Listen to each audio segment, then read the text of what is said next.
Traffic आता सगळे ले झाले इथे. इकडे जाऊन पार्किंग फुल झाली, त्यामुळे काही नाही अगोदर 3 किलोमीटर अगोदर गाड्या लावल्या.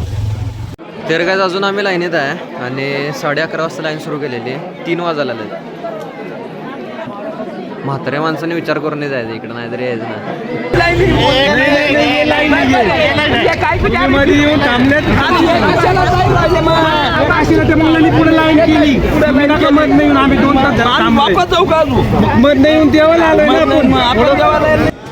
साडे 11 वाजता गेलेले, 5:30 वाजले तिथे. 6 तास झाले आम्ही लाईनमध्येच होतो.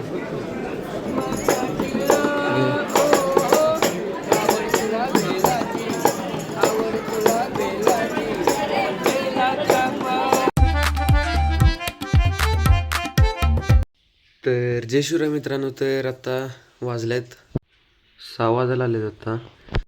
आणि गाईस तर आम्ही चाललो आहे भीमाशंकरला, कारण आमचा लई दिवसापासून प्लॅन होता जायचा. आणि काल आमचं अचानक ठरलं, कारण बाबांना सुट्टी भेटायचं फिक्स नव्हतं आणि मला पण सुट्टी आहे आज क्रिसमसची आणि बाबांना पण सुट्टी आहे.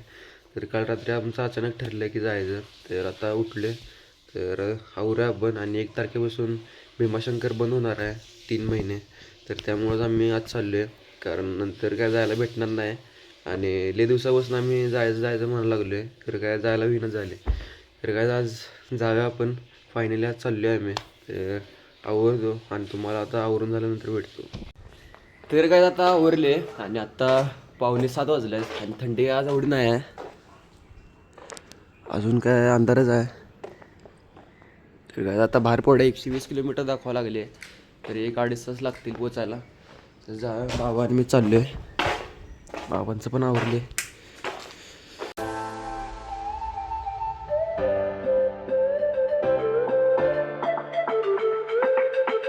तर काय आता पेट्रोल भरायला थांबलेलो आणि आता थोडंच राहिले, 65 किलोमीटर राहिले आणि 9 वाजलेत.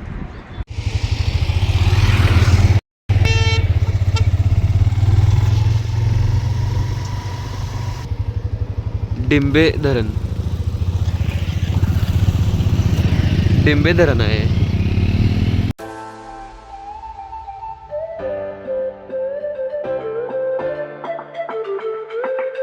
आता आम्ही वरती आलोय आणि इथनं धरण एवढा मोठा आहे, डिंबे धरण.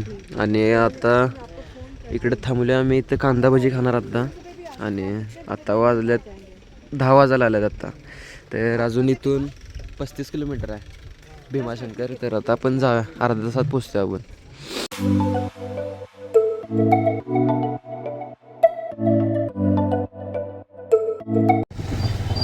ट्रॅफिक आता सगळे ले झाले इथे. इकडे जाऊन पार्किंग फुल झाली, त्यामुळे काही नाही अगोदर 3 किलोमीटर अगोदर गाड्या लावल्यात. गाड्या जायला जागा नाहीत, सगळी रॉंग साईडनं घालायला लागल्यात गाड्या. हां, मला वाटलं की सकाळी गर्दी नसेल, सकाळी आलो तरी सकाळी पण गर्दी आहे एवढी. 2 व्हीलर आहे म्हणून एवढ्या पुढं आले आम्ही, नाही तर आम्हाला पण चालत जायला लागला असं. तर काय आता आम्ही बरोबर कमानी बशी आलो. इथनं एंट्री आहे आणि इकडे सगळं गाड्या लावायचं आहे. तर तुम्हाला लाईन दाखवतो केवढी लाईन आहे. ही कमान आहे, कमानीच्या बाहेर लाईन आहे पूर्ण. तर काय आता 11:20 झाले आहेत आणि आम्ही 6:45ला बाहेर पडलेलो घरातून. आणि तुम्हाला लाईन दाखवतो थांबा आता काय केवढी लाईन. ही इकडं कमान आहे आणि इकडं बाहेरपर्यंत लाईन आहे सगळी.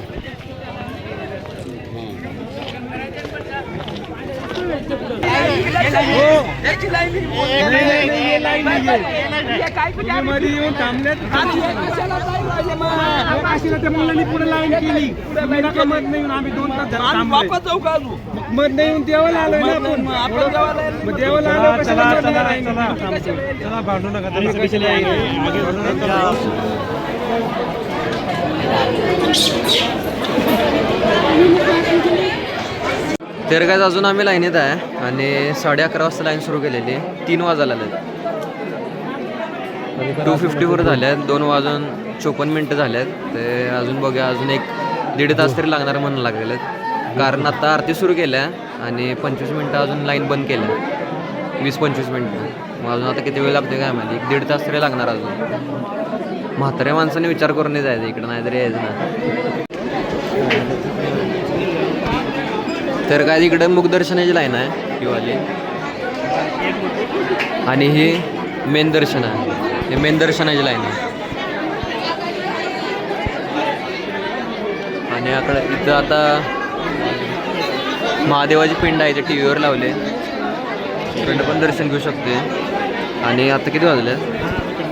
4:36 झाले, अजून पण आम्ही पोचायला नाही. तर काही इथं मेन गाभारा आहे. आता इथनं पण आता जावा म्हणाल्यात. टी व्हीवर इथं आता पिंड लावलं, तर आतलं काय दिसत नाही. बघा आता शूटिंग करत येतं का नाही. तर काय आता झालं आमचं दर्शन. आणि तिथं काय महादेव आता काय तिथं व्हिडिओ काढू देणं झाल्यात. तर आता आम्ही आलो बाहेर जाऊया. आणि मुखदर्शनला तर 2.5-3 तास तरी लागतात मुखदर्शनला. त्याच्या पलीकडेच मुखदर्शन आहे, तुम्हाला दाखवतो थांबा. इकडं मेन दर्शन आहे आणि इकडनं मुखदर्शन घेतात. या बाजूला मुखदर्शनची लाईन आहे. 5:30 वाजलेत. 11:30 वाजता गेलेले, 5:30 वाजले तिथे. 6 तास झाले आम्ही लाईनमध्येच होतो. तर आता आम्ही बाहेर आलो आहे आणि बाहेरचा मंदिराचा प्रॉपर व्ह्यू दिसतो इथनं. इकडं कळस आहे आणि कळसावरच्या बाजूलाच बरोबर माकड बसले. आणि इकडं बाहेर काहीच गर्दी नाही आणि लाईनमध्ये जास्त गर्दी आहे. बाहेर जाताना काय गर्दी नाही, हळूहळू यायला लागलेत. जास्त काय धक्काबुक्की करत नाहीत दर्शन घेताना, ते तेवढं चांगलं आहे. जास्त धक्काबुक्की करत नाही, निवांत घेऊन येतात दर्शन.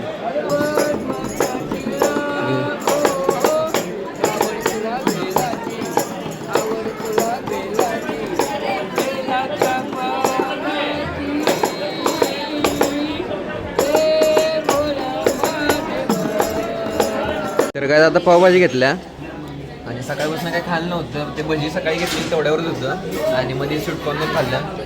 तर आता जायचं घरी. 140 किलोमीटर आहे इथनं. 4 तास मॅपला सांगायला लागले, म्हणजे वाजतात 10. आता 6:30 वाजायला आल्यात, 6 वाजायला आल्यात आता. तर जेव्हा आपण तेच की ट्रॅफिक नसलं तर लवकर जाणार, नाही तर जाणार नाही. पिंपरी ट्रॅफिक असतेच मोशीत, त्यामुळं गर्दी लागणारच. जे खाव्या आता आणि जा. तर काय आता फायनली आम्ही पोचले गाडीच्या इथं. सकाळी लई गर्दी होती, आता काहीच नाही गर्दी. तर काय आता झाले मंदिराच्या बरोबर आम्ही बाहेर पडले आणि गर्दी तर लेच होती. गर्दी प्रमाणाच्या बाहेर गर्दी होती. 6 तास लागले आम्हाला. आणि मागच्या वेळी जे आम्ही आलेलो की नाही, ते कमानीच्या आत होतो आम्ही, तरी पण आम्ही रिटर्न गेलेलो मुखदर्शन घेऊन. आणि मुखदर्शनला तिथं 2.5 तासाची लाईन आहे, 2.5-3 तासाची लाईन आहे. लई म्हणजे लई गर्दी. आणि मंदिर 1 तारखेपासून बंद होणार आहे, 1 जानेवारीपासून 3 महिने बंद होणार आहे. कारण रिनोव्हेशन करणार आहे जरा मंदिराचं आणि काम पण सुरू आहे. हे बघ कमानीचं काम पण सुरू आहे. भरपूर दिवस सुरू होतं हे काम, अजून पण व्हायला नाही त्यांचं काम. तर त्यामुळेच 3 महिने बंद आहे मंदिर. गाईज बघा अजून इकडं कमान आहे आणि लाईन बाहेरपर्यंत आहे. गाईज सकाळी जेवढं ट्रॅफिक नव्हतं तेवढं आत्ता ट्रॅफिक आहे.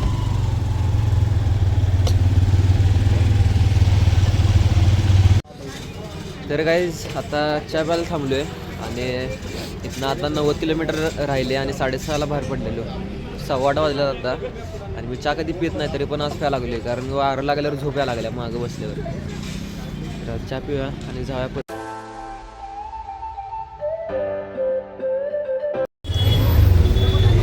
तर गाईज आज क्रिसमस आहे आणि चर्चच्या आता लाईट बंद केल्या, नाहीतर लाईट एकदम चांगल्या असत्या, म्हणजे डेकोरेशन चांगलं करत आहेत चर्चसाठी. आता लाईट बंद केल्यामुळं एवढं दिसणं झालेली.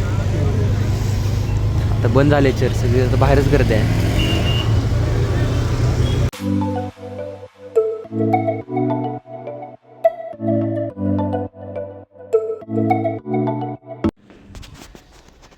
तर काही फायनली आम्ही पोचले सोसायटीमध्ये आणि आत्ता 11:15 वाजलेत आणि आम्ही 6:30 वाजता बाहेर पडलेलो. 4 तास लागले आम्हाला पोचायला इथं.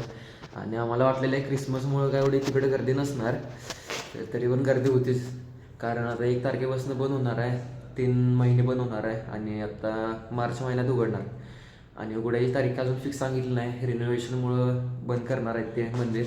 तर बघा आता रिनोव्हेशन नंतर परत जायचं आपण बघा. आणि लवकर जायचं, 3 वाजता जायचं पहाटे जायचं असले तर. नाही तर आम्ही आज 7 वाजता निघलो आणि पोचलो 11:30ला. आणि लई गर्दी होती, लई म्हणजे लई गर्दी होती, भयानक म्हणजे भयानक. 6 तास लागले आम्हाला लाईनमध्ये फक्त दर्शन घ्यायला. तर काय म्हाताऱ्या माणसाने विचार करून जायचं, ज्यांना आवड आहे ती जातातच. आणि 7 तास लागले आम्हाला दर्शनासाठी. आणि काय ढकल्या काय जास्त करत नाहीत, म्हणजे दर्शन व्यवस्थित करू देतात. तर काहीच पंढरपूर नंतर मी ह्या मंदिरात बघितलं की चरण स्पर्श होतात डायरेक्ट, म्हणजे पिंडला आपण स्पर्श करू शकते. आणि दर्शन घेऊ शकतो आहे. आणि पंढरपूरमध्ये तसंच मूर्तीला आपण पायाला हात लावू शकतो आहे. आणि इतर मंदिरात असं लावू शकत नाही कुठंच. चांगलं वाटलं दर्शन, ते धक्काबुक्की जास्त करत नाहीत. म्हणजे आत गाभाऱ्यात गेल्यावर धक्काबुक्की जास्त करत नाहीत. दर्शनाला वेळ लागला तरी चांगलं होते दर्शन, मनसोक्त होते.